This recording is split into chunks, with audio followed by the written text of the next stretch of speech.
Good morning.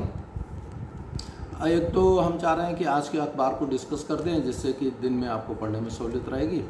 रात में करते हैं तो आप देख नहीं पाते। दूसरा, कल के जो वीडियो है उसमें से एक आध चीज़ों में कुछ बच्चों ने एक्सप्लेनेशन मांगा है, तो मैं सोच रहा हूँ पहले उसको एक्सप्लेन कर दूँ। वो एक्सप्लेनेशन इंटर स्टेट काउंसिल को लेकर के हमने आपको बताया था कि इंटर स्टेट काउंसिल 263 के तहत जो है वो राज्यों के बीच के डिस्प्यूट्स को सॉल्व करने की बात करता है। और दूसरा ये है कि 131 के तहत सुप्रीम कोर्ट जो है वो उसके पास ओरिजिनल जुरिस्डिक्शन के तहत वो ऐसा कर सकता है।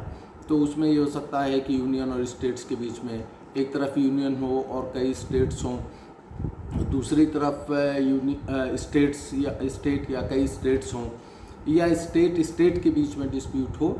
तो ऐसे मैटर को केवल सुप्रीम कोर्ट देख सकता है अपने मूल अधिकार के तहत, जिसको कहते हैं ओरिजिनल जुरिस्डिक्शन। और दूसरा है कि प्रेसिडेंट को प्रेसिडेंट जो है वो उस पर काउंसिल का गठन कर सकता है डिस्प्यूट को सेटल करने के लिए।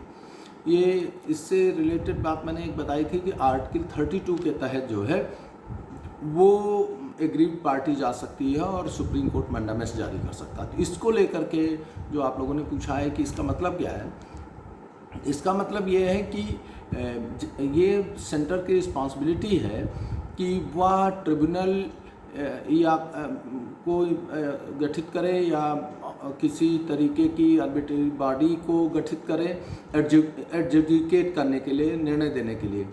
और यदि सेंट्रल ऐसा करने में लापरवाही करता है या नहीं करता है, जैसे मान लीजिए अब तो ये है कि मिजोरम और असम में दोनों जगह बीजेपी की सरकार है, तो वो दोनों जगह उनका कॉमन इंटरेस्ट है। हम कल्पना करो कि सरकार सेंटर में, यूनियन में डिफरेंट होती, राज्यों में डिफरेंट पॉलिटिकल पार्टीज़ की सरकार होती और वो लोग अप्रोच करते, तो वो अपीच करने के लिए फिर उसमें पॉलिटिकल लेन देन या जैसी, चूँकि हम पॉलिटिकल डेमोक्रेसी में रहते हैं, कल्पना करिए कि यूनियन जो है वो हेजिटेंट होता और उसमें एक्टिव इंटरवेंशन ना करता, तो ऐसे में क्या कर सकता था।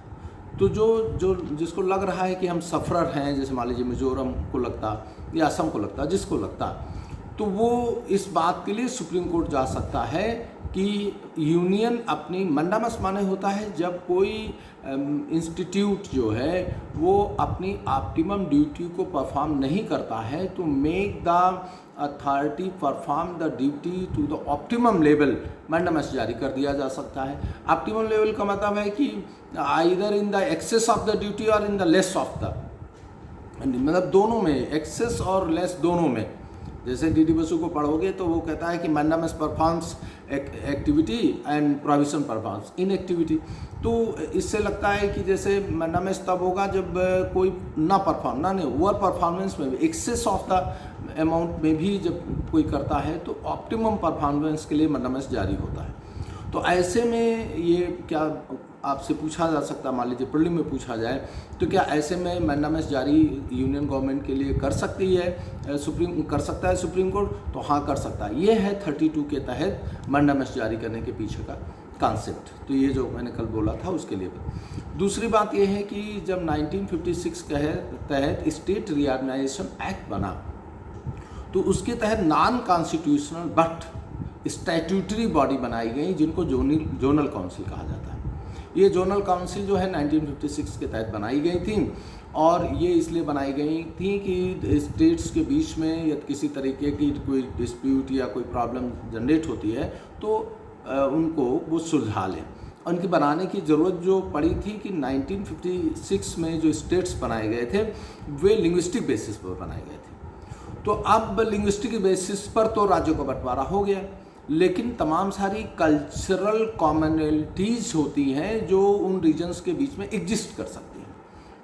कि मान लीजिए डिवीज़न हो गया, और डिवीज़न होने के बाद तमिलनाडु को तमिल स्पीकिंग में और आंध्रा को तेलुगु स्पीकिंग में डिवाइड कर दिया गया, केरला और तमिलनाडु को कर दिया गया। लेकिन उनको तमाम सारे कॉमन एरिया हैं जो कल्चरल उनके बीच में बॉन्ड मतलब कल्चरली वो एक थे, रीजन एक था, लेकिन तमिल स्पीकिंग के आधार पर उसको अलग अलग किया गया।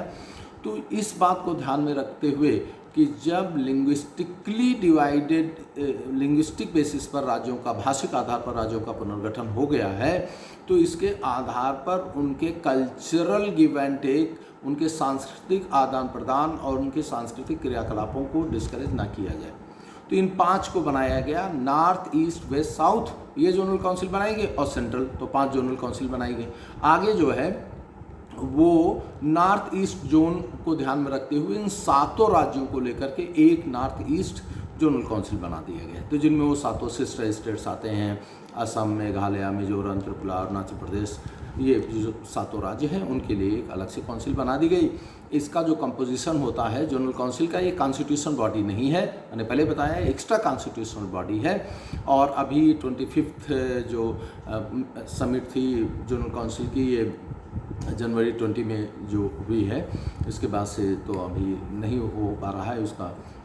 तो ये जो जोनल काउंसिल है, इसका जो कंपोजिशन, इसमें जो पार्टिसिपेंट करता है वो स्टेट यूनियन होम मिनिस्टर करते हैं, और बाकी जो भी कंसर्न राज्य होते हैं उन कंसर्न राज्य का, जैसे हमारा सेंट्रल का है जिसमें मध्य प्रदेश, यूपी, छत्तीसगढ़, झारखंड और ये पाया जाता है, जिसका हेडक्वार्टर दिल्ली है, सबके अपने अपने हेडक्वार्टर्स बनाए गए हैं। तो इनका जितने स्टेट्स हैं जोनल काउंसिल में, उनके चीफ मिनिस्टर, और हर स्टेट से 2 अन्य मिनिस्टर और होम मिनिस्टर जो है वो जोनल काउंसिल के सदस्य होते हैं, और इनमें उनके क्षेत्रीय चीज़ों को ध्यान में रख करके निर्णय लिए जाते हैं, वेलफेयर के को प्रमोट करने के लिए काम किया जाता है। तो ये था कि जो डिस्प्यूट है उसको सेटल करने का तरीका। इसके अलावा भी बहुत सारे ऐसे कॉमन पॉइंट्स हैं। आर्टिकल 263 के अलावा जो है वो 262, 261 भी इससे रिलेटेड हैं, प्रमोशन करने के लिए आपस के राज्यों के बीच क्रियाकलापों को प्रमोट करने के लिए। तो ये कभी हम लोग जो कॉन्स्टिट्यूशन पढ़ेंगे तो उसमें अलग से इसको डिस्कस करेंगे। तो ये था कल की चीज़ का। दूसरा कल का एक उसमें एल्युमिनियम नाइट्रेट शब्द स्लिप ऑफ टंग था, जो कि अमोनियम नाइट्रेट के नाम से जाना जाता है। अमोनियम नाइट्रेट है, बहुत पॉपुलर चीज़ है, ये आप सब लोग जानते हैं, अखबार में अक्सर आया करता है, तो उसको आप लिख लीजिए। हालांकि उसको उसमें लिख दिया गया है लेकिन उतना विजिबल नहीं दिखता है, तो वो भी आप उसको करेक्ट करके पढ़ लीजिएगा। इतना कल के लिए एक्सप्लेनेशन हो गया। Thank you.